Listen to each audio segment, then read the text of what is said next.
The snow had been falling since dawn, soft and persistent, the kind that muffles the world into a hushed whisper. Each flake drifted down like a tiny frozen prayer, settling on the windowsills and rooftops of Maplewood, a small town where everyone knew everyone, and Christmas was not just a holiday but a feeling that lived in the very air you breathed. The scent of pine and cinnamon seemed to seep from every doorway, mingling with the smoke from chimneys that curled upward into the gray December sky.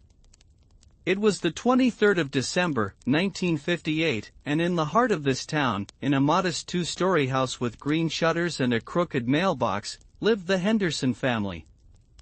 Margaret Henderson stood at her kitchen window, her hands submerged in warm soapy water, washing the breakfast dishes while watching the snow accumulate on the bare branches of the old oak tree in their backyard. The water was almost too hot, making her fingers tingle and turn pink, but she welcomed the warmth. The kitchen smelled of coffee and toast, with lingering notes of the bacon she had fried earlier. Behind her, the old radio on the counter crackled softly, playing Bing Crosby's White Christmas, a song that always made her throat tighten with emotion she could not quite name. She was 34 years old, with soft brown hair that she kept pinned back in a practical bun, and eyes that held both kindness and a deep well of worry that had grown deeper over the past few months. Her husband, Thomas, had been out of work since September when the lumber mill closed down. He was a proud man, strong and capable, with hands that could build anything and a heart that carried the weight of providing for his family like a sacred duty.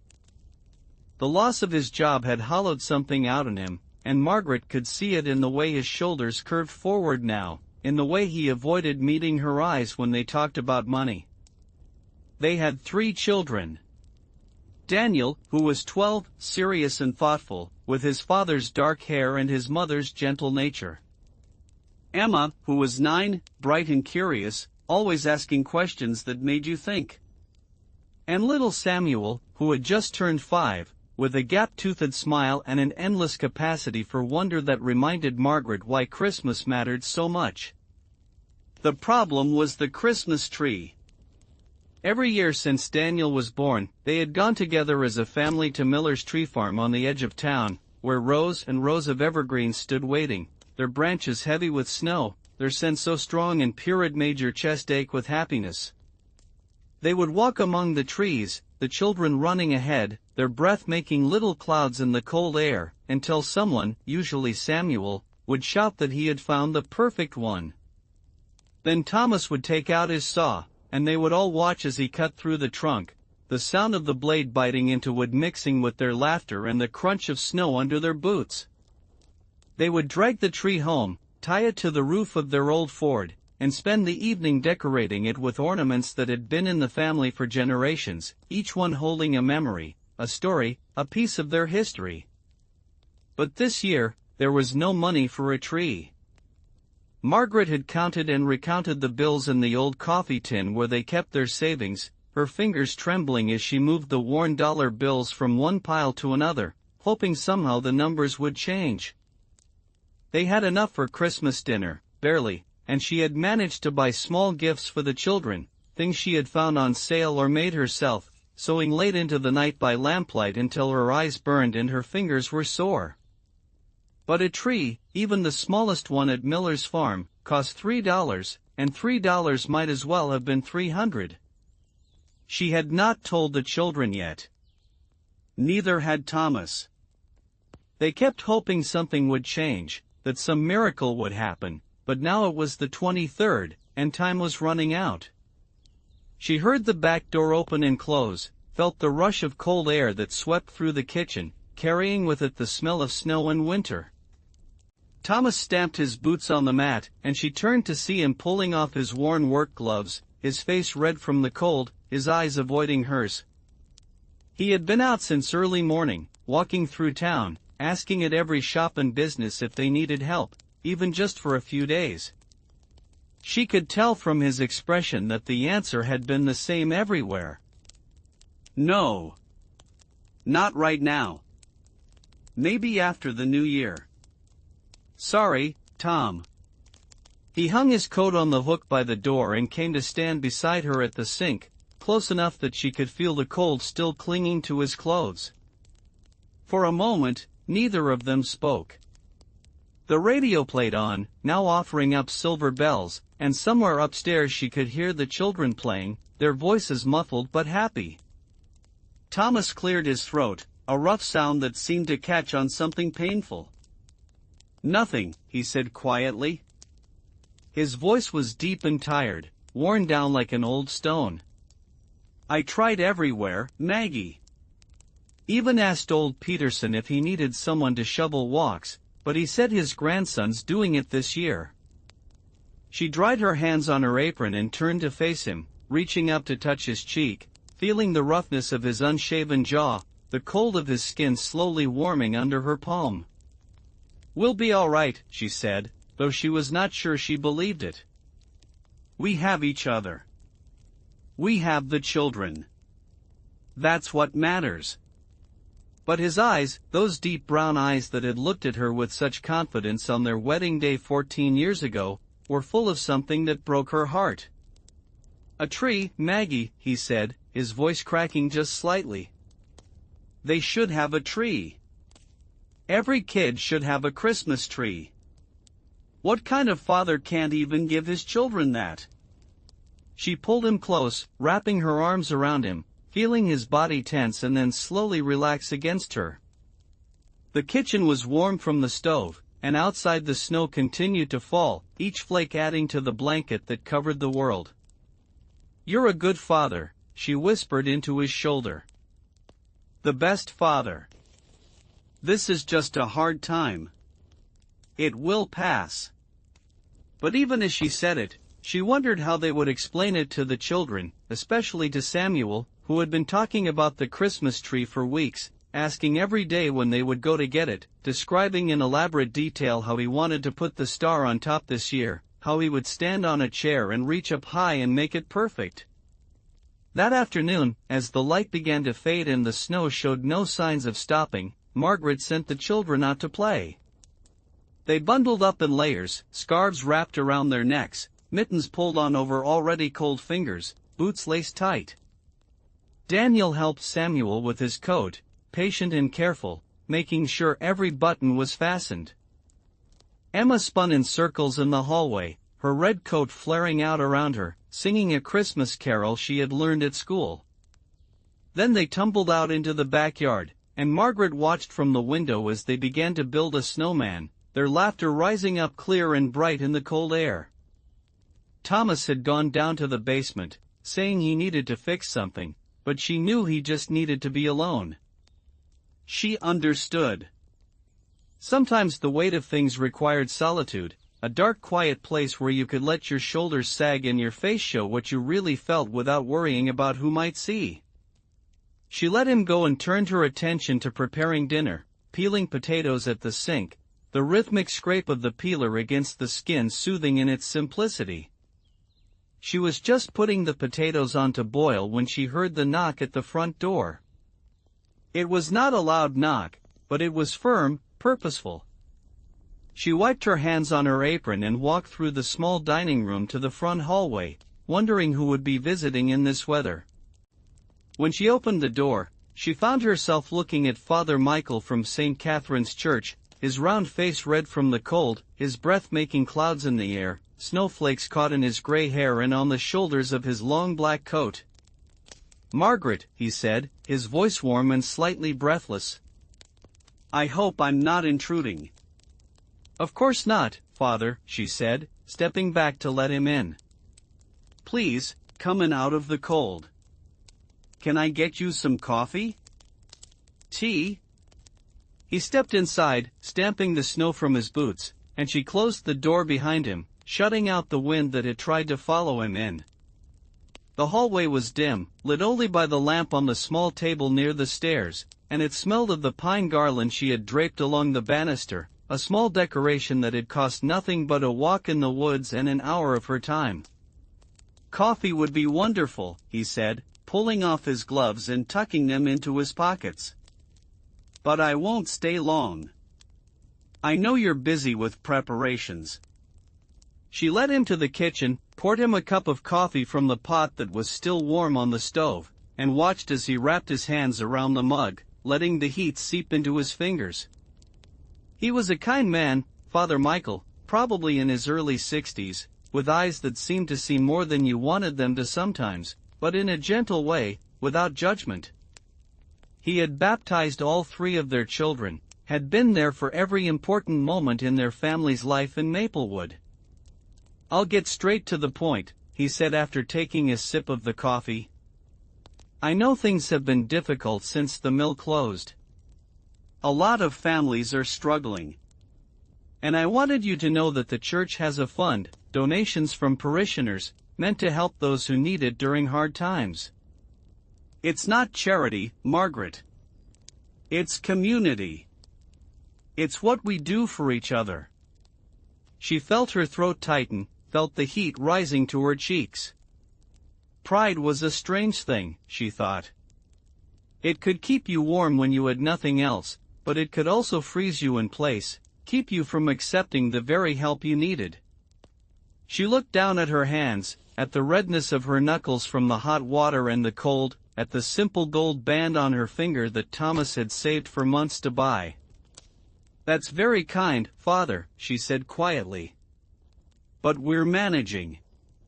We have food on the table. The children are healthy. There are others who need it more." He set down his coffee cup and leaned forward slightly, his expression serious but not unkind. "Margaret," he said, and there was something in the way he said her name that made her look up, made her meet his eyes. "Pride is not a sin, but it can become a burden. And sometimes accepting help is not about what you need, but about allowing others the blessing of giving. There's a family in the parish, they asked to remain anonymous, who specifically wanted to help your family. They remember when Thomas helped them repair their roof 2 summers ago, wouldn't take a penny for it. They want to return that kindness." She felt tears prick at her eyes and blinked them back, swallowing hard. She thought of Thomas in the basement, of the hollow look in his eyes, of Samuel asking about the Christmas tree every single day. She thought of Daniel, who had stopped asking for anything, who had become so quiet and serious, as if he understood too much for a 12-year-old boy. She thought of Emma, who had told her last week that she did not need any presents this year, that she was happy just to have Christmas dinner together. "It's not much," Father Michael continued, reaching into his coat pocket and pulling out an envelope. "But it should help. And there's something else." He paused, and a small smile touched his lips. "Old Mrs. Patterson, you know her, lives on Elm Street. She has a pine tree in her backyard that's grown too large, blocking her view. She asked if I knew anyone who might want to cut it down for her, take it for their Christmas tree. She said it would be doing her a favor, really. Saving her the cost of hiring someone to remove it." Margaret stared at him, and now the tears did come, sliding hot down her cheeks. She did not try to stop them. She took the envelope with trembling hands, felt the weight of it, the hope contained in such a simple thing. "Thank you," she whispered. "Thank you, Father." He stood, patting her hand gently. "Merry Christmas, Margaret. Give my regards to Thomas and the children. And tell Tom that when the mill opens back up, or when something else comes along, and it will, he should remember this feeling. Remember that we all need help sometimes, and there's no shame in it. Only grace." After he left, she stood in the kitchen for a long moment, holding the envelope, listening to the sound of the children playing outside, their voices carrying through the walls like music. Then she went to the basement door and called down to Thomas. When he came up, his face smudged with dust, his eyes questioning, she showed him the envelope and told him about Mrs. Patterson's tree. She watched as understanding dawned on his face, watched as his eyes filled with tears he tried to hide by turning away, by clearing his throat and rubbing his face with his hand. "We'll go tomorrow," he said, his voice rough but stronger than it had been all day. "First thing in the morning. We'll get that tree and bring it home, and we'll make this Christmas one they'll remember." That night, after the children were in bed, after Samuel had finally stopped talking about snowmen and reindeer and fallen asleep with his small hand curled under his cheek, Margaret and Thomas sat together in the living room. The house was quiet except for the ticking of the old clock on the mantel and the occasional creak of the floorboards settling in the cold. They did not talk much. Sometimes there was nothing that needed to be said. She leaned against him, feeling the steady rise and fall of his breathing, and thought about Grace, about the way it arrived unexpected and unearned, like snow falling in the night. The next morning, Christmas Eve, dawned clear and bright. The snow had stopped sometime before sunrise, and now the world was transformed, covered in a blanket of white that sparkled in the sunlight like a million tiny diamonds. The air was so cold it hurt to breathe, sharp and clean, carrying the scent of wood smoke and winter. After breakfast, Thomas announced that they were going to get their Christmas tree, and the children erupted in excitement. Samuel jumped up and down, his face glowing with joy. Emma clapped her hands and spun in a circle. Even Daniel, serious Daniel, smiled wide and bright. They bundled up again, layers upon layers, until they looked like small round creatures waddling toward the door. Thomas loaded his saw into the back of the Ford, and they all piled in, the children squeezed together in the back seat, their breath fogging up the windows. The engine coughed and sputtered before finally catching, and they pulled out onto the street, the tires crunching through the snow. Mrs. Patterson's house was only 10 minutes away, a small cottage with blue shutters and a garden that in summer was full of roses. She was waiting for them on her front porch, a tiny woman with white hair and a face like a dried apple, wrinkled and sweet. She waved as they pulled up, and Thomas got out to speak with her while the children pressed their faces against the car windows, trying to see the tree. "It's around back," Mrs. Patterson said, her voice thin but cheerful.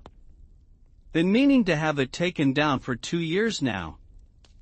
"You'd be doing me a real kindness, Thomas Henderson. And your children, oh my, how they've grown. Come, come, let me show you."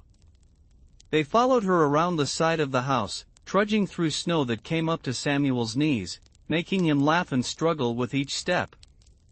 And then they saw it.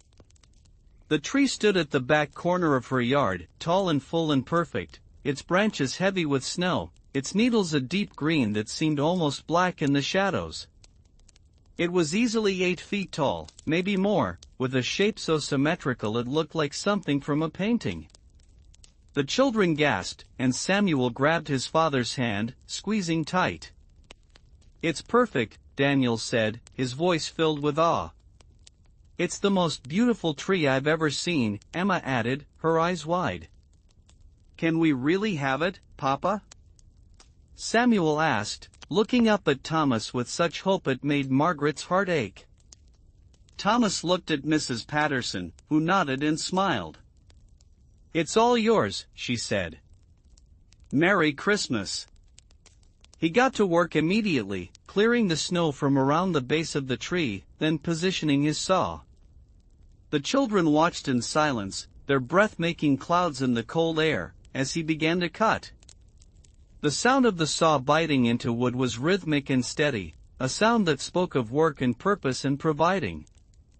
Margaret stood with her arm around Emma, watching her husband, seeing the set of his shoulders, the determination in every movement. This was more than just cutting down a tree.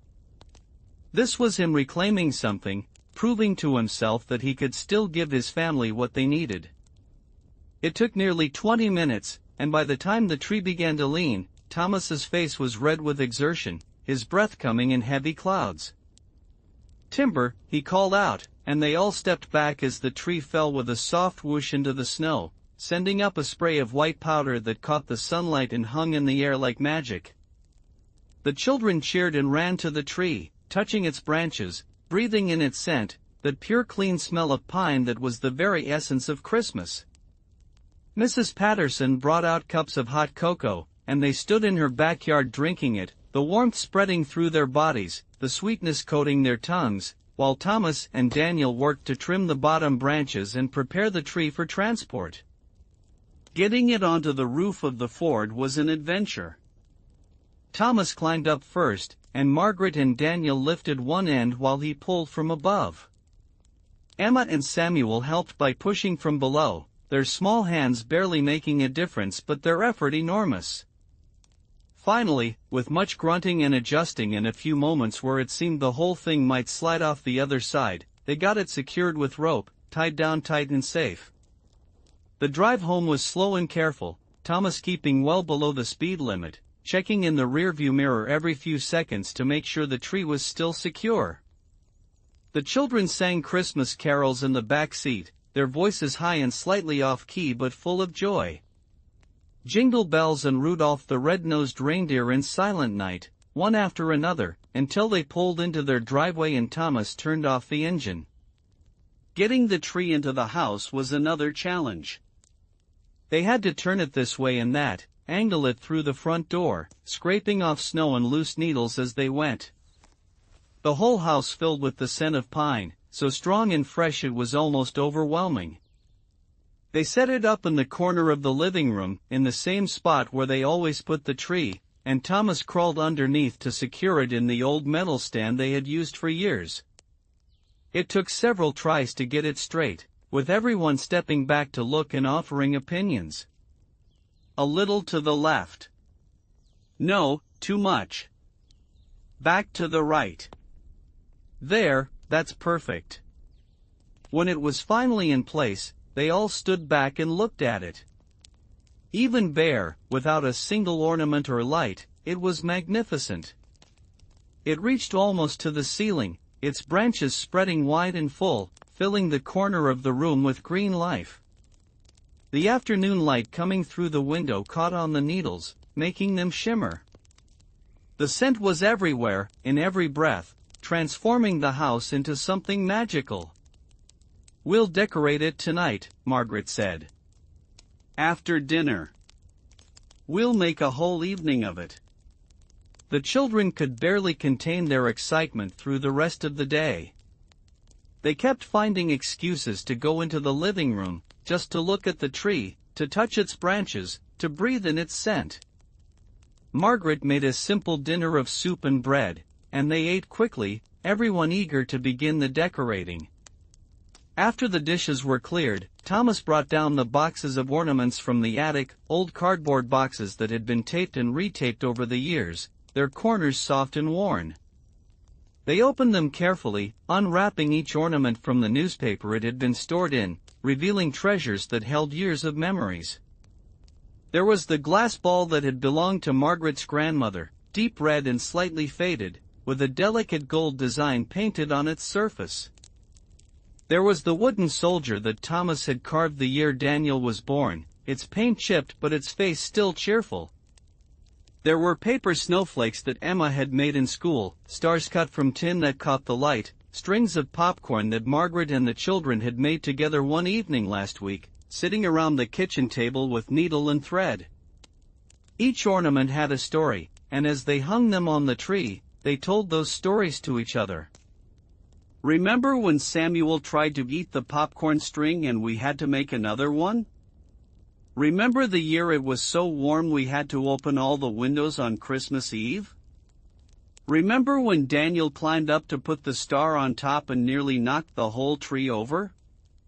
The memories wove together, connecting past and present, reminding them that they were part of something larger than this one moment, this one difficult year.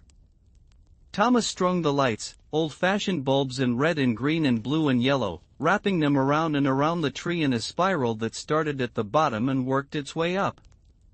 When he plugged them in, the room transformed. The colored light reflected off the ornaments, creating patterns on the walls and ceiling, casting everything in a warm glow that seemed to pulse with life. The children gasped, and even Margaret, who had seen this sight every year for as long as she could remember, felt her breath catch in her throat. "It's beautiful," Emma whispered. It's the best tree we've ever had, Daniel said. Samuel just stared, his mouth slightly open, his eyes reflecting the colored lights like little mirrors. Then he turned to his father and said, "Can I put the star on top now, Papa? You promised I could this year." Thomas smiled, a real smile that reached his eyes and made him look younger, less burdened. He lifted Samuel up, holding him under the arms, raising him high so that the boy could reach the top of the tree. Margaret handed Samuel the star, a simple silver star that had been in the family for 3 generations, its points slightly bent, its surface tarnished but still beautiful. Samuel held it carefully, his small hands trembling slightly with the importance of the task, and then he placed it on the very top of the tree, adjusting it until it sat just right. When Thomas set him down, they all stepped back to admire their work. The tree stood in the corner of the living room, tall and proud and glowing with light, its branches heavy with ornaments and memories, its star catching the light and throwing it back in silver sparkles. Outside, the sun had set, and through the window they could see the first stars appearing in the darkening sky. The house was warm, filled with the scent of pine and the sound of Christmas carols playing softly on the radio. Margaret made hot chocolate, real chocolate melted in milk on the stove, rich and thick and sweet. She poured it into their best mugs, the ones they only used for special occasions, and they sat together in the living room, the children on the floor near the tree, Thomas and Margaret on the old sofa that sagged in the middle but was comfortable in a way that expensive furniture never could be.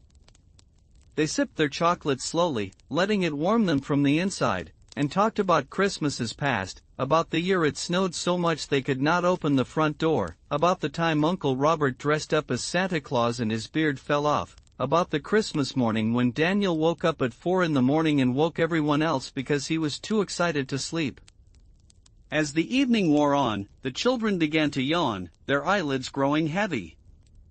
Margaret took Samuel up to bed first, helping him into his pajamas, tucking him in under the heavy quilts, kissing his forehead and breathing in the sweet clean smell of his hair.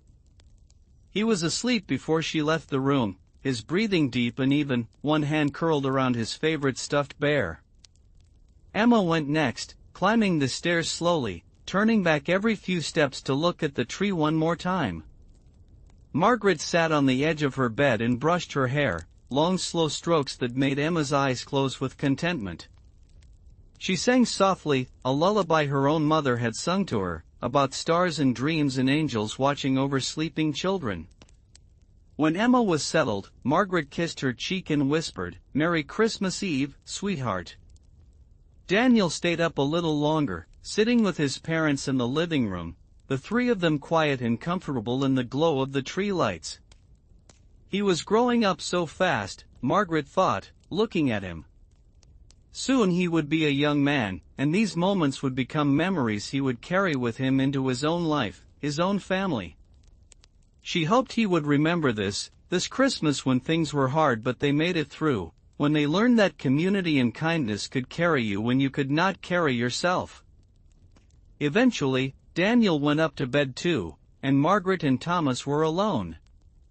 They sat close together, her head on his shoulder, his arm around her waist. The house was silent except for the ticking of the clock and the occasional pop from the radiator. The tree lights cast dancing shadows on the walls, and through the window they could see snow beginning to fall again, soft and gentle, adding to the blanket that covered the world. "I was so afraid," Thomas said quietly, his voice barely above a whisper. "Afraid I was failing you. Failing them."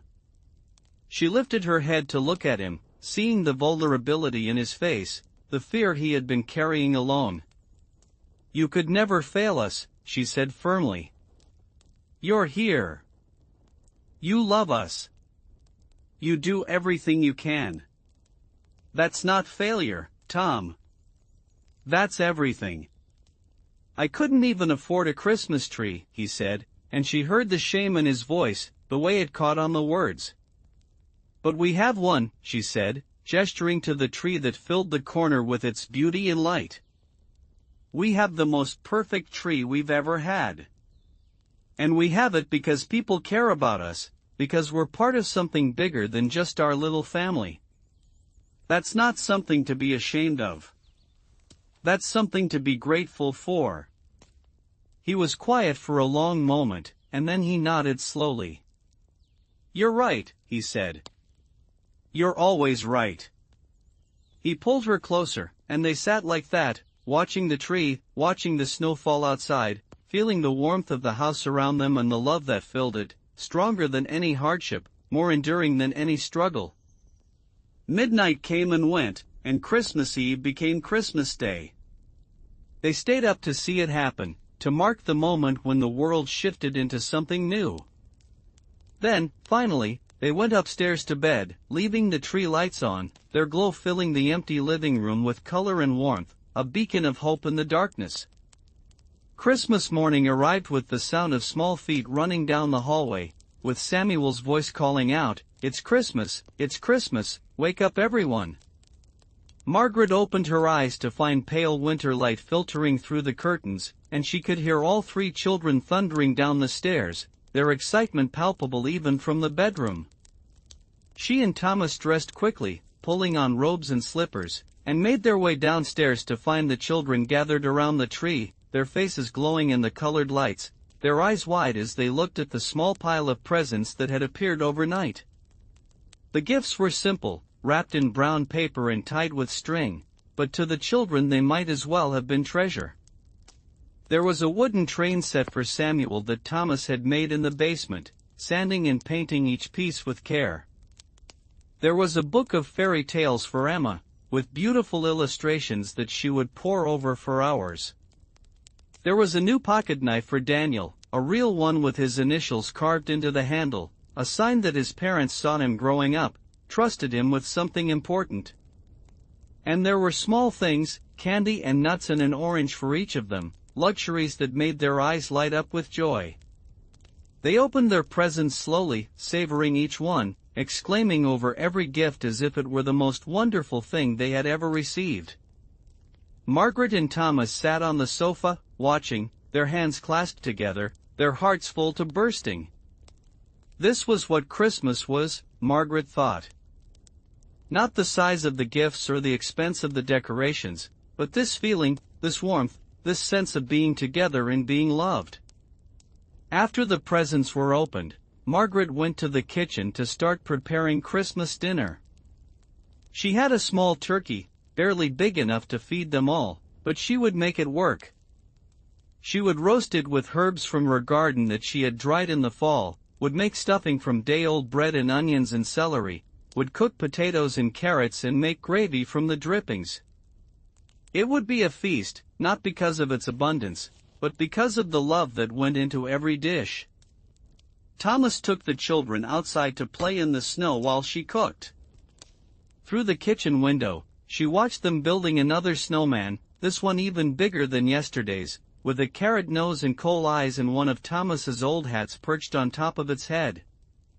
She watched Thomas lift Samuel onto his shoulders so the boy could place the hat just right, watched Daniel and Emma pack snow around the base to make it sturdy, watched them all step back to admire their creation, their breath-making clouds in the cold air, their faces red and happy.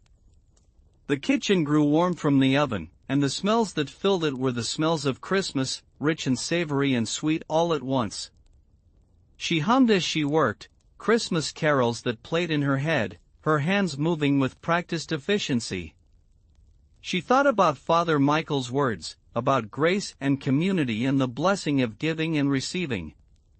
She thought about Mrs. Patterson and her tree, about the anonymous family who had given them money, about all the small kindnesses that had come together to make this Christmas possible. By early afternoon, dinner was ready. She called everyone in, and they gathered around the dining room table, which she had set with their good dishes, the ones with the tiny blue flowers around the rim that had been a wedding gift from Thomas's mother. The turkey sat in the center, golden brown and steaming, surrounded by bowls of vegetables and stuffing and a basket of rolls that she had baked that morning. It was not a grand feast by any measure, but it was beautiful, and it was theirs. They held hands around the table, and Thomas said grace, his voice steady and full of emotion. He thanked God for their family, for their health, for the food before them and the roof over their heads. He thanked God for friends and neighbors and community, for people who cared and helped and gave without expecting anything in return. He thanked God for this Christmas, for this tree, for this moment of being together. And when he said amen, his voice broke just slightly, and Margaret squeezed his hand tight, letting him know she understood. She felt it too. They ate slowly, savoring every bite, talking and laughing and telling stories. Samuel got gravy on his chin and Emma spilled her milk, but no one minded. Daniel asked for seconds and then thirds, and Margaret was happy to give them, happy to see her children eating well, their bellies full, their faces content.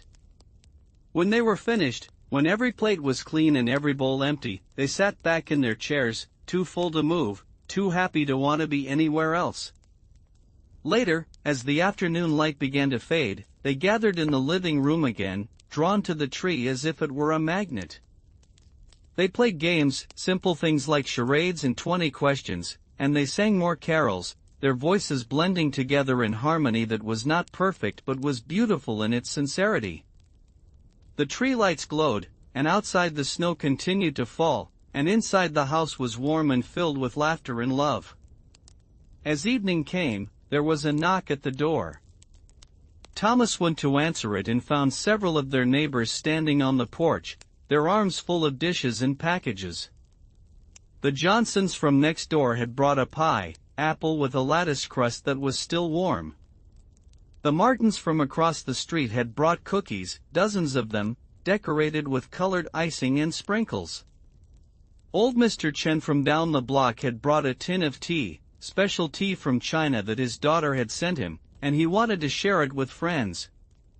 They came in, stamping snow from their boots, filling the house with more voices, more laughter, more warmth. Someone started playing the piano, the old upright in the corner that was slightly out of tune but still made beautiful music. They sang together, all of them, old songs and new, songs about snow and stars and silent nights and joy to the world. The children ran around, playing with neighbor children who had come along, their excitement renewed by the presence of friends. Margaret moved through the crowd, offering coffee and tea, cutting slices of pie, accepting hugs and Christmas wishes.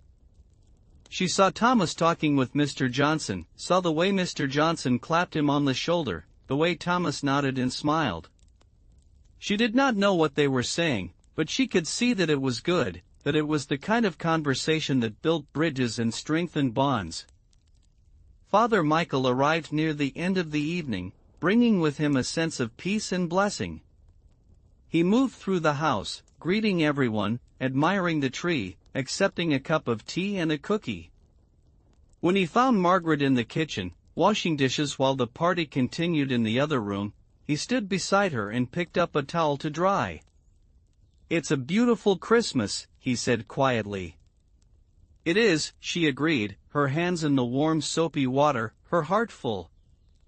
"Thank you, Father, for everything." He shook his head gently. "I didn't do anything, Margaret." He gestured around them, at the house full of people and laughter and light. This is what happens when a community remembers what it means to care for each other. This is what happens when people choose love over fear, generosity over selfishness. This is grace in action. She looked at him, this kind man who had been a steady presence in their lives for so many years, and she understood what he meant. Grace was not just something that came from above, distant and untouchable. Grace was here, in the hands that helped and the hearts that gave, in the neighbors who showed up with pies and cookies, in the anonymous family who remembered a kindness and wanted to return it, in Mrs. Patterson who offered her tree, in Father Michael who carried the message and the means. The neighbors began to leave as the evening grew late, bundling back into their coats and scarves, calling out Merry Christmas as they stepped out into the snowy night. The house grew quieter, and finally it was just the Henderson family again, tired and happy, surrounded by the remnants of the day, the empty plates and crumpled wrapping paper and the tree that still glowed in the corner. They put the children to bed, all three of them so exhausted they could barely keep their eyes open. Samuel fell asleep while Margaret was still tucking him in, his face peaceful and content. Emma mumbled something about it being the best Christmas ever before drifting off. Daniel, the last to go to bed, hugged both his parents tight and said, "Thank you for everything. For making it special even when things are hard." Margaret and Thomas stood in the hallway after all the children were asleep, holding each other in the dim light that filtered up from downstairs. They did not need to speak. Everything that needed to be said had been said, in the tree they had brought home, in the dinner they had shared, in the neighbors who had come to celebrate with them, in the grace that had carried them through. They went back downstairs one last time, to turn off the tree lights and make sure the fire in the fireplace was banked safely for the night. But before Thomas unplugged the lights, they stood together looking at the tree, at its beauty and its meaning, at everything it represented. It was just a tree, Margaret thought, just pine and needles and branches. But it was also so much more. It was hope and community and love made visible. It was a reminder that even in the hardest times, there was beauty to be found, grace to be received, miracles to be witnessed. Thomas reached out and touched one of the branches, his fingers gentle on the needles. "You know," he said softly, "I spent so much time worrying about what I couldn't give them, I almost missed what we had all along." Margaret nodded, understanding completely. "We have each other," she said. "That's the real gift. Everything else is just decoration." He smiled at that, a real smile that reached his eyes and made him look like the young man she had fallen in love with all those years ago. "Just decoration," he repeated. "I like that." They stood there a moment longer, breathing in the scent of pine, feeling the warmth of the house around them, listening to the silence that was not empty but full of sleeping children and satisfied hearts and the promise of tomorrow. Then Thomas unplugged the lights, and the room went dark except for the glow from the dying fire and the pale light of the snow outside the window. They climbed the stairs together, hand in hand, and went to their bedroom. As Margaret lay in bed, waiting for sleep to come, she thought about the journey of the past few months, the fear and worry and struggle. She thought about how close they had come to having no tree, to having a Christmas diminished by circumstances beyond their control. And she thought about how, in the end, it had all worked out, not because they had done everything right or because they had earned it, but because grace had found them, had lifted them up, had reminded them that they were not alone. The miracle, she realized, was not the tree itself, though it was beautiful. The miracle was not the money in the envelope, though it had been desperately needed. The miracle was the web of connection that held them all, the invisible threads that bound neighbor to neighbor, friend to friend, stranger to stranger. The miracle was the willingness of people to see each other's need and respond with generosity. The miracle was love, simple and profound, showing up in 100 small ways to say, "You matter. You are not forgotten. You are part of us." She reached over and found Thomas's hand in the darkness, laced her fingers through his. He squeezed gently, and she knew he was awake too, thinking his own thoughts, processing his own emotions. They had been through so much together, and they would go through more. Life was like that, full of ups and downs, joys and sorrows, abundance and scarcity. But they would face it together, and they would face it knowing that they were part of something larger, something that would catch them when they fell and celebrate with them when they rose. Outside, the snow continued to fall, soft and steady, covering the world in white. Inside, the house was warm and quiet, filled with the breathing of sleeping children and the presence of love. And in the corner of the living room, though its lights were dark, the Christmas tree stood tall and proud, a testament to hope and grace and the miracle of community. The days after Christmas passed in a gentle blur. The children played with their new toys, read their new books, ate the cookies and candy that seemed to multiply as neighbors continued to stop by with gifts and well wishes. The tree remained in the corner of the living room, its needles slowly drying, its scent fading but still present, a reminder of the magic of Christmas Day. On the 28th of December, Thomas came home with news. Mr. Johnson had offered him work, helping to renovate the old building on Main Street that was being turned into a new hardware store. It was not permanent, not yet, but it was work, and it was a start.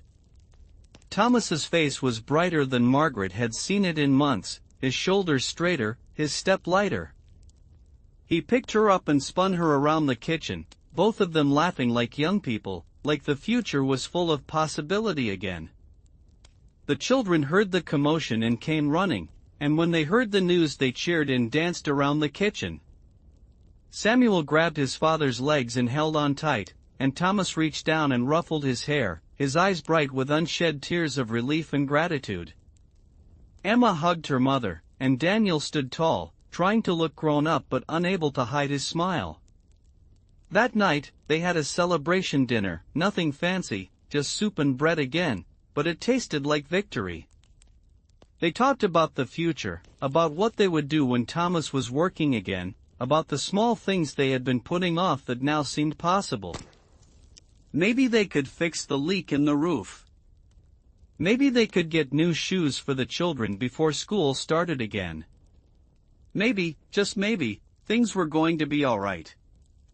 As January arrived and the new year began, the tree finally had to come down. Its needles were falling now, leaving a carpet of brown on the floor beneath it, and it was time to let it go. They did it together, as a family, carefully removing each ornament and wrapping it in newspaper, storing it away for next year. They took down the lights and coiled them carefully, packed away the star with its bent points and tarnished surface. Thomas and Daniel carried the bare tree outside and set it by the curb, where it would be picked up and taken away. It looked smaller now, stripped of its decorations, just a tree again. But as Margaret looked at it through the window, she felt a wave of affection and gratitude. That tree had been more than decoration.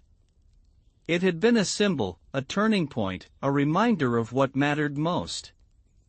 The winter continued, cold and long, but the Henderson family faced it with renewed strength. Thomas worked hard at his new job, and Mr.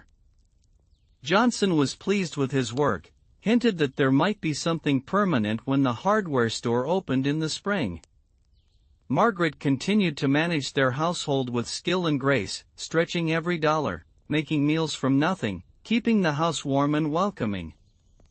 The children went back to school, carrying with them the memories of that Christmas, the lessons learned not from words but from experience. Daniel became more helpful around the house, taking on responsibilities without being asked, understanding in his young way that family meant supporting each other. Emma became more thoughtful, noticing when others needed help, offering kindness in small ways. And Samuel, sweet Samuel, continued to see the world with wonder, but now with an added layer of understanding that sometimes the best things came not from stores but from hearts. In February, on a cold Sunday afternoon, Margaret and Thomas walked to St. Catherine's Church for the regular service. Father Michael greeted them at the door, his face warm with welcome, and they took their usual seats in the middle pew. The church was full, as it always was, with families they had known for years, people who had become more than neighbors, who had become community. After the service, as people milled about in the vestibule, talking and laughing and making plans, Mrs. Patterson approached them. She was bundled in a thick coat and a bright red scarf, her white hair peeking out from under a knitted hat. She took Margaret's hands in her own, her grip surprisingly strong for such a small woman. "I wanted to thank you," she said, her voice clear despite her age, "for taking that tree. My view is so much better now, and every time I look out my window, I think of your family and that beautiful Christmas you must have had. It makes me happy to know that old tree brought joy to your children." Margaret felt tears prick at her eyes and blinked them back. "We're the ones who should be thanking you," she said.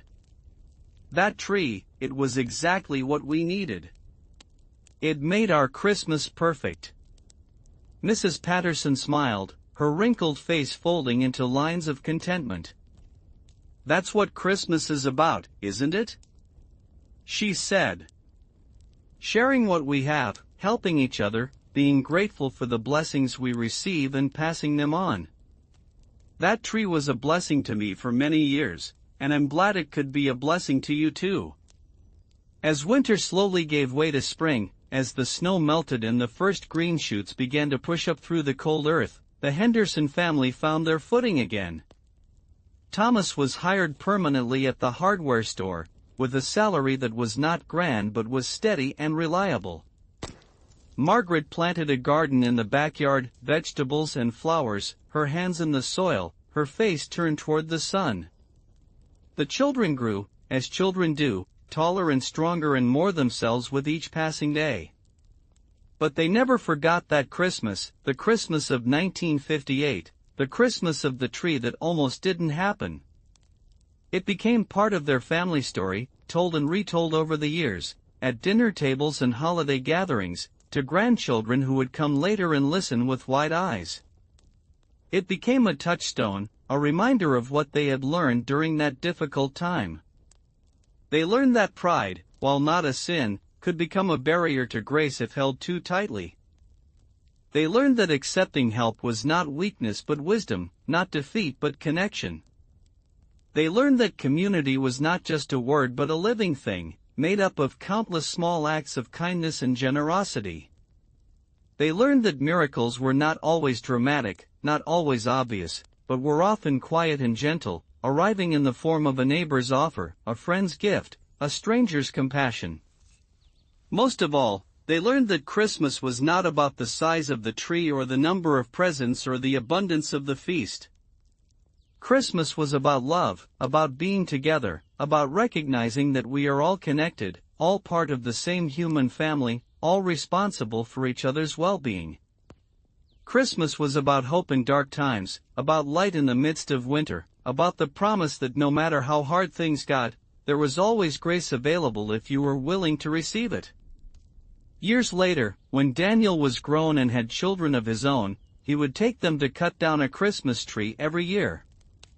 He would tell them about the Christmas when he was 12, when his father was out of work and money was tight, when it seemed like they might not have a tree at all. He would tell them about Mrs. Patterson and her generous offer, about Father Michael and the envelope, about the neighbors who showed up with pies and cookies, about the way the whole community came together to make sure that Christmas happened, that joy was not lost to hardship. And his children would listen, would understand in their own way that Christmas was about more than receiving, it was about giving and sharing and being part of something larger than yourself. They would learn, as Daniel had learned, that the best gifts were not the ones that came in boxes but the ones that came from hearts, the gifts of time and attention and care, the gifts of showing up and helping out and being present. Emma, when she grew up, became a teacher, and every December she would tell her students about that Christmas tree, about the miracle of community and grace. She would encourage them to think about what they could give, not just what they hoped to receive, to notice who around them might need help, to be brave enough to offer it and humble enough to accept it when it was offered to them. She would watch as understanding dawned on their young faces, as they began to see Christmas not as a day of getting but as a season of connection and compassion. And Samuel, sweet Samuel who had been only 5 that Christmas, who had placed the star on top of the tree with such care and pride, grew up to be a man who never forgot the feeling of that moment, the feeling of being lifted up by his father, of being trusted with something important, of being part of something beautiful. He carried that feeling with him through his life, and it shaped the way he moved through the world, with generosity and kindness, with a willingness to help and a gratitude for being helped. Margaret and Thomas grew old together, their hair turning gray, their bodies slowing down, but their love remaining strong and steady. They would sit together on winter evenings, in the same living room where the tree had stood so many years ago, and they would remember. They would remember the fear and the worry, but more than that, they would remember the grace, the way it had arrived unexpected and unearned, the way it had transformed their Christmas and taught them lessons that lasted a lifetime. Sometimes, on quiet nights when the snow was falling and the world was hushed, Margaret would close her eyes and she could almost smell it again, that pure clean scent of pine, could almost see the colored lights reflecting off the ornaments, could almost hear the children's laughter and the sound of carols being sung. And she would feel again that sense of overwhelming gratitude, that awareness of being held by something larger than herself, by community and love and grace. The Christmas tree that almost didn't happen became, in the end, the most important Christmas tree of their lives. Not because it was the biggest or the most beautiful, though it had been both of those things, but because it taught them what really mattered, what endured when everything else fell away. It taught them that we are not meant to face life alone, that we are woven together in a tapestry of connection and care, that giving and receiving are two sides of the same coin, that grace is always available if we are willing to see it and accept it. And so the story of that Christmas tree lived on, passed down through generations, a story about hardship and hope, about community and compassion, about the miracle that happens when people choose to care for each other, when they choose love over fear, generosity over selfishness, connection over isolation. It was a story that reminded everyone who heard it that Christmas was not about perfection or abundance, but about presence and love, about being together and being grateful, about recognizing the grace that surrounds us always, if only we have eyes to see it. In the town of Maplewood, where everyone knew everyone and Christmas was not just a holiday but a feeling that lived in the very air you breathed, the story of the Henderson family and their Christmas tree became legend. It was told in church basements and at community gatherings, at school programs and family dinners. It was told to remind people of what they were capable of when they worked together, when they looked out for each other, when they remembered that they were all part of the same human family. And every year, when December came and the snow began to fall and the scent of pine filled the air, people in Maplewood would remember. They would remember to check on their neighbors, to offer help to those who needed it, to accept help when it was offered. They would remember that the best gifts were not the ones that cost the most money but the ones that came from the heart. They would remember that Christmas was about connection and community, about grace and gratitude, about love made visible in 1,000 small acts of kindness. The hardware store that Thomas helped to build still stands on Main Street, though it has changed hands several times over the years. The house with the green shutters and the crooked mailbox is still there too, though different families live in it now. St. Catherine's Church still holds services every Sunday, and Father Michael's successor continues his work of building community and offering grace. Mrs. Patterson's cottage is still standing, and in her backyard, where the tree once grew, there is now a garden, full of flowers in the summer and covered in snow in the winter. But the spirit of that Christmas, the Christmas of 1958, the Christmas of the tree that almost didn't happen, lives on. It lives on in the stories that are told, in the lessons that are remembered, in the way people in Maplewood treat each other, with kindness and generosity and care. It lives on in every Christmas tree that is shared, in every gift that is given from the heart, in every moment when someone chooses to help rather than turn away, to connect rather than isolate, to love rather than fear. And perhaps that is the real miracle, not the tree itself or the money in the envelope or the neighbors who showed up with food and fellowship, but the way that one family's experience of grace rippled outward, touching other lives, inspiring other acts of kindness, creating a legacy of love that lasted far beyond that single Christmas season. Perhaps the real miracle is the way that hardship, when met with community and compassion, can be transformed into something beautiful, something that teaches and inspires and reminds us of what we are capable of when we choose to care for each other. On Christmas Eve, many years after that memorable Christmas, an elderly Margaret Henderson sat in her living room, surrounded by her children and grandchildren and even a few great-grandchildren. The house was full of noise and laughter and the smell of cookies baking and pine from the tree that stood in the corner, decorated with ornaments old and new, its lights twinkling in the gathering darkness. She watched as her youngest great-grandchild, a little girl with bright eyes and a gap-toothed smile that reminded her so much of Samuel at that age, was lifted up by her father to place the star on top of the tree. The little girl held the star carefully, her small hands trembling with the importance of the task, and then she placed it on the very top, adjusting it until it sat just right. When her father set her down, everyone clapped and cheered, and the little girl beamed with pride and joy. Margaret felt tears slide down her wrinkled cheeks, but they were good tears, tears of gratitude and love and the overwhelming sense of having been blessed beyond measure. Thomas, sitting beside her, his hand in hers as it had been for more than 60 years, leaned over and whispered in her ear. "Remember?" he said, and she knew exactly what he meant. She nodded, squeezing his hand, unable to speak past the lump in her throat. Yes, she remembered. She would always remember. The Christmas tree that almost didn't happen. The miracle that did. The grace that had carried them through and the love that had sustained them. The community that had held them up and the lessons that had shaped their lives. As the evening wore on and the family gathered around the tree to sing carols, their voices blending together in harmony that was not perfect but was beautiful in its sincerity, Margaret looked around at all the faces she loved, at the generations that had come from her and Thomas, at the legacy they had built not of wealth or fame but of love and kindness and grace. She thought about how that one Christmas, that one difficult year, had taught them everything they needed to know about what really mattered. She thought about how they had passed those lessons on to their children, who had passed them on to their children, creating a ripple effect of compassion and generosity that would continue long after she and Thomas were gone. And she understood, in that moment, that this was the true meaning of Christmas, not the celebration of a single day but the living out of a spirit of love and grace every day of the year. It was about seeing each other's needs and responding with kindness. It was about accepting help with humility and offering it with generosity. It was about building communities that held each other up in hard times and celebrated together in good times.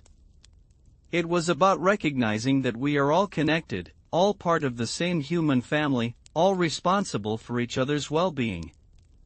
The tree in the corner glowed with light, its branches heavy with ornaments that held memories and stories, its star catching the light and throwing it back in silver sparkles. Outside, snow was falling again, soft and gentle, covering the world in white. Inside, the house was warm and full of love, full of the sound of voices singing and children laughing and the quiet contentment of being together. And in that moment, Margaret Henderson knew with absolute certainty that they had been given everything they needed, not just that Christmas so many years ago, but every Christmas since, every day of their lives. They had been given each other. They had been given community. They had been given grace. And they had learned to recognize those gifts, to be grateful for them, to pass them on to others. That was the miracle. That was the blessing. That was Christmas. The carols continued, one flowing into another, Silent Night and O Holy Night and Hark the Herald Angels Sing, songs that had been sung for generations and would be sung for generations to come. The children's voices were high and clear, the adults' voices deeper and richer, and together they created something beautiful, something that transcended the individual notes and became a prayer, a celebration, a testament to the power of coming together. When the singing finally ended and the children began to yawn, when the evening drew to a close and families began to gather their things to head home, there were hugs and kisses and promises to see each other soon. Margaret stood at the door, wrapped in a warm shawl, waving goodbye to each group as they stepped out into the snowy night, watching as they made their way to their cars, their breath making clouds in the cold air, their voices calling out final Merry Christmases. When the last guest had gone and the house was quiet again, when Thomas had locked the door and turned off all the lights except for the tree, they stood together in the living room one last time, just as they had stood so many years ago, looking at the tree, feeling the weight and the wonder of Christmas. The colored lights cast dancing shadows on the walls, and through the window they could see the snow still falling, adding to the blanket that covered the world. "We've been blessed," Thomas said quietly, his arm around her waist, pulling her close. "So blessed, Maggie." She leaned her head against his shoulder, feeling the steady beat of his heart, the warmth of his body, the strength that had carried them through so many years. "We have," she agreed. "More than we ever deserved." "No," he said, and there was something in his voice that made her look up at him. "We deserved it. Not because we were perfect or because we did everything right, but because we were willing to receive it, willing to be grateful for it, willing to pass it on. That's what makes us deserving. Not our perfection, but our willingness to be part of something larger than ourselves." She thought about that, about what he had said, and she knew he was right. Grace was not something you earned through perfection. Grace was something you received through openness, through willingness, through the humility to admit you needed help and the generosity to offer it to others. Grace was the thread that wove through all of life, connecting moment to moment, person to person, creating a tapestry of love and care that held everyone together. They stood there a while longer, neither wanting to break the spell of the moment, neither wanting to let go of the feeling of peace and contentment that filled the house. Finally, Thomas reached down and unplugged the tree lights, and the room went dark except for the pale glow of the snow outside the window. They climbed the stairs together, slowly now, their bodies old and tired but their spirits still strong, still full of love and hope and gratitude. As Margaret lay in bed that night, listening to Thomas's breathing beside her, deep and even in sleep, she thought about the journey they had taken, from that difficult Christmas in 1958 to this moment, surrounded by family and love and the legacy they had built together. She thought about all the Christmases in between, some easy and some hard, some abundant and some lean, but all of them precious, all of them part of the story of their lives. And she thought about the Christmas tree, that tree that had almost not happened, that tree that had taught them so much, that tree that had become a symbol of everything they believed in and everything they had tried to pass on to their children and grandchildren. It was just a tree, she thought again, just pine and needles and branches. But it was also so much more. It was hope and grace and community and love. It was a reminder that miracles happen not in grand gestures but in small acts of kindness, not in perfection but in connection, not in having everything but in being grateful for what you have and sharing it with others. She closed her eyes, feeling sleep beginning to pull her under, and in that space between waking and dreaming, she saw it again, that tree standing in the corner of their living room, glowing with colored lights, its branches heavy with ornaments and memories, its stars shining bright at the top. She saw Thomas cutting it down in Mrs. Patterson's backyard, saw the children's faces glowing with joy, saw the neighbors arriving with pies and cookies, saw Father Michael standing in her kitchen with his kind eyes and his message of grace. And she saw beyond that, saw all the years that had followed, saw the lessons learned and the love shared, saw the way that one moment of grace had rippled outward, touching lives and changing hearts, creating a legacy that would last long after she was gone. She saw her children and grandchildren and great-grandchildren, saw them carrying forward the values she and Thomas had tried to instill, saw them building their own communities of care and compassion, saw them passing on the story of the Christmas tree that almost didn't happen and the miracle that did. And in that moment, as sleep finally claimed her, Margaret Henderson felt a peace so deep and complete it was like being held in the arms of something infinite and loving. She had lived a good life, not a perfect life, but a good one. She had loved and been loved. She had struggled and been helped. She had received grace and passed it on. She had been part of a community that cared for each other, that showed up in hard times and celebrated in good times, that understood that we are all connected, all responsible for each other, all part of the same human family. That was enough. That was more than enough. That was everything. The snow continued to fall through the night, soft and silent, covering the town of Maplewood in a blanket of white. In houses all over town, families slept, warm and safe, dreaming their own dreams, living their own stories. And in each house, in each heart, there was a spark of the same spirit that had animated that Christmas so many years ago, the spirit of hope and grace and love, the spirit that said we are not alone, we are together, we are held by something larger than ourselves. Morning came, as it always does, with pale winter light filtering through the windows, with the sound of birds beginning to sing despite the cold, with the promise of a new day. Margaret woke slowly, feeling the warmth of the bed, the presence of Thomas beside her, the quiet peace of the house. She lay there for a moment, not wanting to move, not wanting to break the spell of contentment that surrounded her. Then she heard it, the sound of small feet running down the hallway, the sound of children's voices, excited and happy. Her great-grandchildren, who had stayed the night, were awake and ready to start the day. She smiled, listening to them, hearing in their voices the same joy and wonder that her own children had once had, that all children have when the world is new and full of possibility. She got up slowly, her body stiff and sore from age, and made her way downstairs. The house was cold, the fire having gone out during the night, but she did not mind. She would start a new fire, would make coffee and breakfast, would fill the house with warmth and the smell of food and the sound of family. That was what she did. That was what she had always done.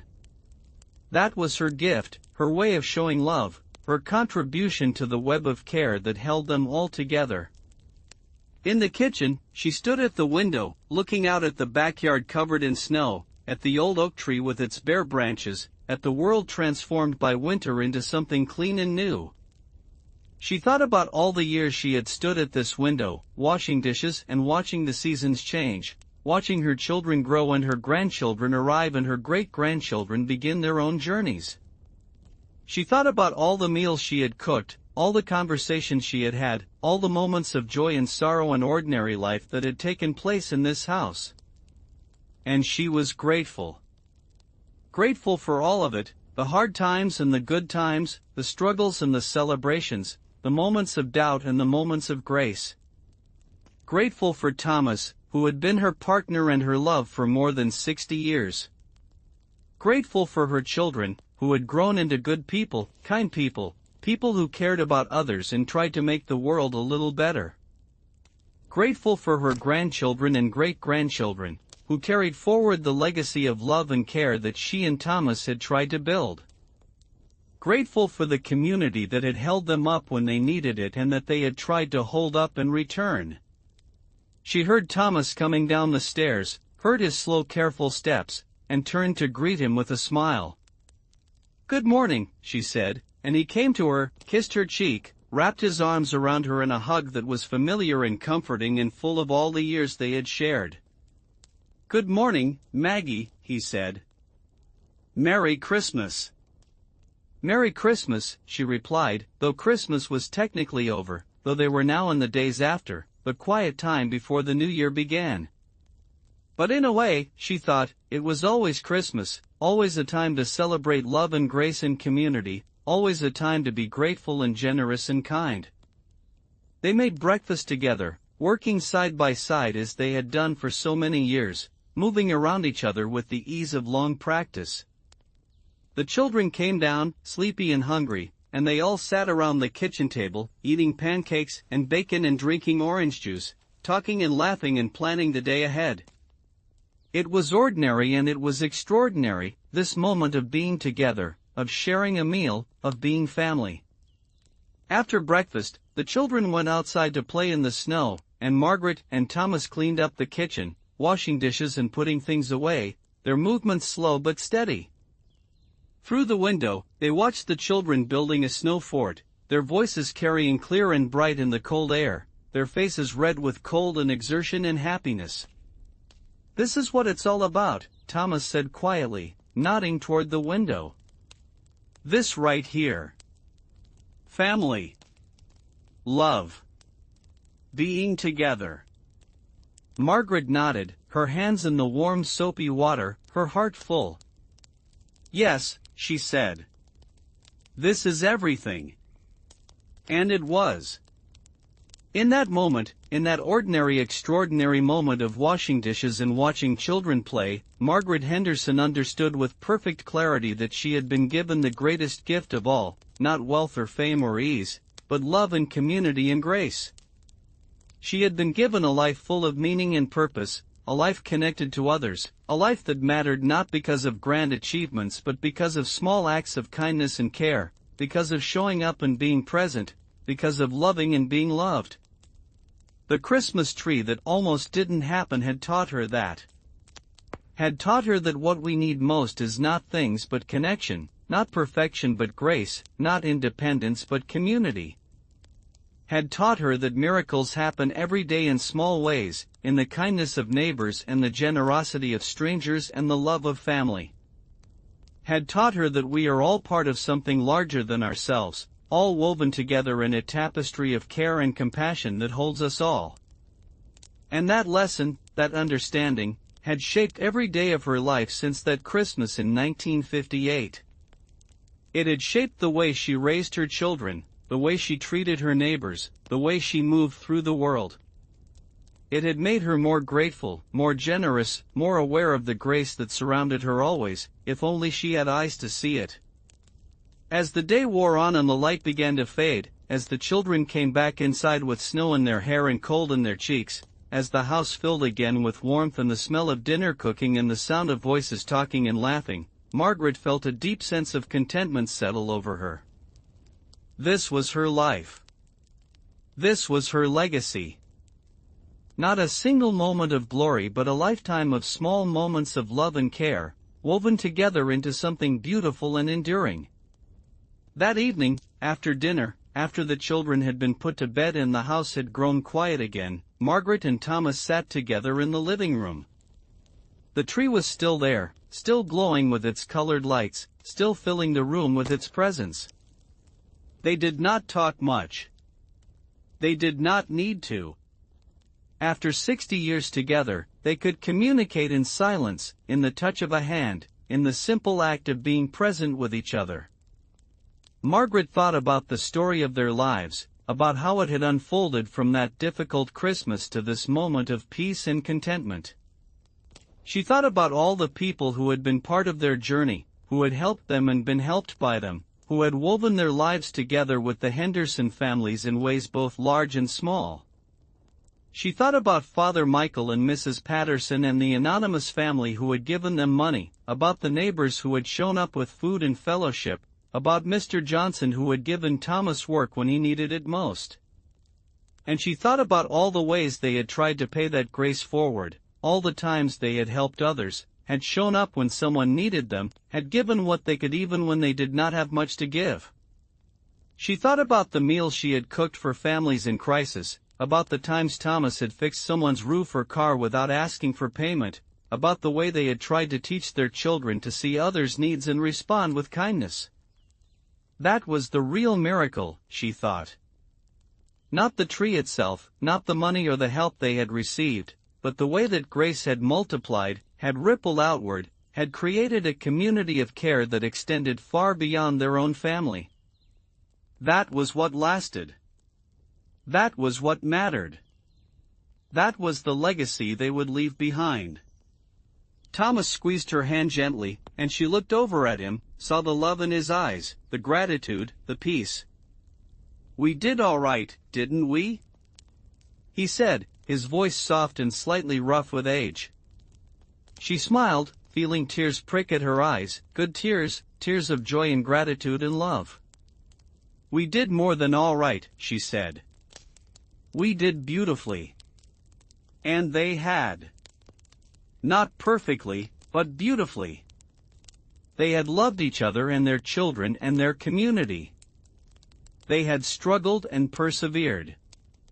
They had received grace and passed it on. They had built a life that mattered, not because it was grand or impressive, but because it was full of love and care and connection. As the night deepened and the house grew colder, as the tree lights continued to glow and the snow continued to fall outside, Margaret and Thomas sat together in the quiet, holding hands, grateful for everything they had been given, grateful for the journey they had taken together, grateful for the love that had sustained them through all the years. And in that moment, in that perfect moment of peace and contentment, Margaret understood that this was what heaven must be like, not some distant place in the sky, but this feeling of being completely loved and completely grateful, of being connected to others and to something larger than yourself, of knowing that your life had meaning and purpose, that you had made a difference, that you had loved and been loved. The Christmas tree that almost didn't happen had given them that.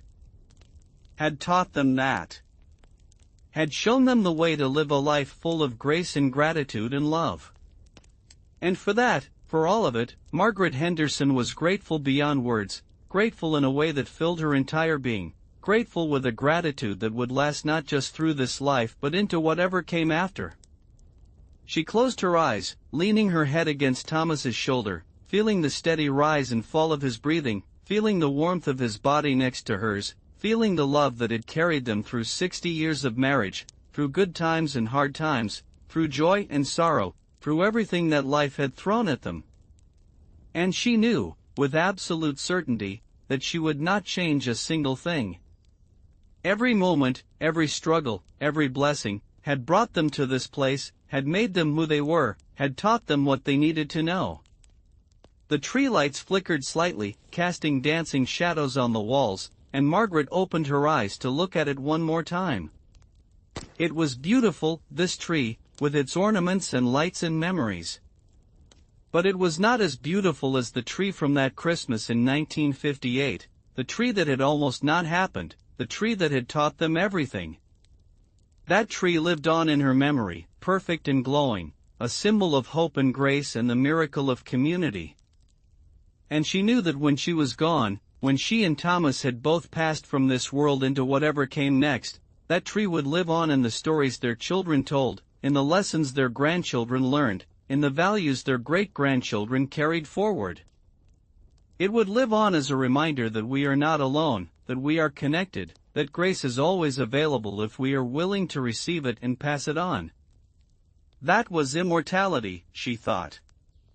Not living forever in your own body, but living on in the hearts and minds of those you loved, in the lessons you taught and the love you shared, in the ripples of grace that extended outward from your life, touching others, changing them, inspiring them to be more generous, more kind, more connected. The clock on the mantel chimed 10 times, marking the hour, and Thomas stirred beside her. "We should go to bed," he said gently. "It's getting late." She nodded, but neither of them moved. They sat there a moment longer, neither wanting to break the spell, neither wanting to let go of this perfect moment of peace and love and gratitude. Finally, Thomas stood slowly, his joints creaking with age, and reached down to help her up. She took his hand, feeling the strength still there despite the years, and rose to her feet. Together they walked to the tree, and Thomas reached down to unplug the lights one last time. But before he did, Margaret reached out and touched one of the branches, feeling the needles prickle against her palm, breathing in the fading scent of pine. "Thank you," she whispered, though she was not sure who or what she was thanking. The tree. The grace that had brought it to them. The community that had made it possible. God. Life. Everything. Thomas unplugged the lights, and the room went dark except for the pale glow of the snow outside. They made their way slowly up the stairs, holding onto the banister, taking their time, their bodies old and tired but their spirits still strong. At the top of the stairs, they paused and looked back down at the living room, at the dark shape of the tree in the corner, at the house that had been their home for so many years. "It's been a good life," Thomas said quietly. "The best life," Margaret agreed. And hand in hand, they walked down the hallway to their bedroom, to the bed they had shared for 60 years, to the rest in peace that awaited them. Outside, the snow continued to fall, soft and silent, covering the world in white. Inside, the house was warm and quiet, filled with the presence of love and the memory of grace. And in the corner of the living room, though its lights were dark, the Christmas tree stood as a silent witness to all that had been, all that was, and all that would be. It stood as a reminder that miracles happen not in grand gestures but in small acts of kindness, that grace is always available if we are willing to receive it, that we are all connected in ways both visible and invisible, that love is the thread that weaves through all of life, holding us together, carrying us through, making everything meaningful and beautiful and worthwhile. The Christmas tree that almost didn't happen had become the Christmas tree that changed everything, that taught a family and a community what really mattered, that created a legacy of love and grace that would last for generations. And in the end, that was the greatest gift of all, not the tree itself, but what it represented, what it taught, what it inspired. As Margaret drifted off to sleep that night, her last thoughts were of gratitude, of love, of the incredible journey she had taken with Thomas, of the family they had built, of the community they had been part of the grace that had carried them through every moment of their lives. And she slept peacefully, deeply, contentedly, knowing that she had lived well, that she had loved well, that she had been part of something beautiful and enduring. The snow fell through the night, covering the town of Maplewood in a blanket of white, muffling all sound, transforming the world into something clean and new. And in houses all over town, families slept, warm and safe, connected to each other in ways they might not even realize, part of a web of care and compassion that had been woven over generations, that would continue to be woven for generations to come. And somewhere, in the space between memory and dream, between past and present, between what was and what would be, the Christmas tree that almost didn't happen stood tall and proud, glowing with colored lights, its branches heavy with ornaments and memories, its star shining bright at the top, a beacon of hope and grace and love that would never fade, never dim, never be forgotten. For that tree was more than wood and needles and branches. It was a symbol of everything good in the human heart, everything that makes life worth living, everything that connects us to each other and to something larger than ourselves. It was hope in dark times and light in the midst of winter. It was the promise that we are not alone, that we are held by grace, that love is stronger than any hardship, more enduring than any struggle. And that promise, that hope, that love, would live on forever, passed down from generation to generation, told and retold in stories around dinner tables and at holiday gatherings, remembered and cherished and celebrated. The Christmas tree that almost didn't happen would never be forgotten, because it represented something eternal, something that transcends time and place and circumstance. It represented the miracle of grace, the power of community, the beauty of love. And those things, those precious things, would never die, would never fade, would never be lost.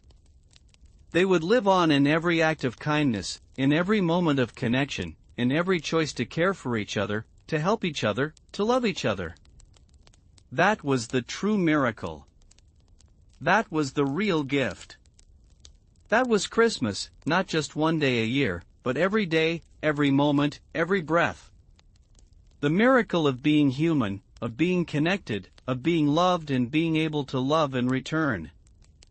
And so the story ends where it began, with snow falling soft and silent, with a family gathered together, with a Christmas tree standing in the corner of a living room, glowing with light and love and the promise of grace. The story ends, but the legacy continues, rippling outward through time, touching lives, changing hearts, reminding everyone who hears it that we are all part of something larger than ourselves, that we are all connected, that we are all held by grace. The Christmas tree that almost didn't happen became the Christmas tree that taught a family, a community, and everyone who heard the story what really matters in life. Not wealth or possessions or perfection, but love and connection and grace. Not independence but community. Not taking but giving and receiving. Not isolation but belonging. These lessons, learned in a difficult year when money was tight and hope was scarce, became the foundation of a life well lived, a legacy well built, a story worth telling. And they remain true today, as true now as they were in 1958, as true as they will be for generations to come. For the human heart has not changed. We still need each other. We still need grace. We still need to be reminded that we are not alone, that we are connected, that love is the thread that weaves through all of life, making everything meaningful and beautiful and worthwhile. And so the story of the Christmas tree that almost didn't happen lives on, a gift passed down through generations, a reminder of what we are capable of when we choose love over fear, generosity over selfishness, connection over isolation. A reminder that miracles happen every day in small ways, in the kindness of neighbors and the generosity of strangers and the love of family. A reminder that Christmas is not about the size of the tree or the number of presents or the abundance of the feast, but about being together, being grateful, being part of something larger than ourselves. A reminder that grace is always available, always present, always ready to catch us when we fall and lift us up when we rise.